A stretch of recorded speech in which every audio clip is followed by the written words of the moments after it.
6-cı günün 5-ci sualına gəlin bir yerdə baxaq. Şərtdə deyilir ki, verilmiş kütləli ideal qazın daxili enerjisinin dəyişməsinin ona verilən istilik miqdarından asılı qrafiki şəkildəki kimidir. Uyğun düsturlardan istifadə edərək qazın həcminin mütləq temperaturundan asılı qrafikini çəkin.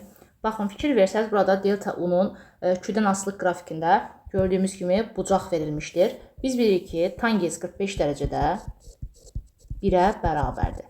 Biz verilən bucağın tangensini tapmaq üçün əvvəlki videolarda qeyd etmişdim ki, yuxarıdakı hərfi aşağıdakı hərfə bölmək lazımdır. Yəni burada delta U bölək Q elə tangens 45-ə bərabərdir, yəni 1-ə. Buradan da aydındır ki, o zaman delta U bərabər olacaq Q-yə.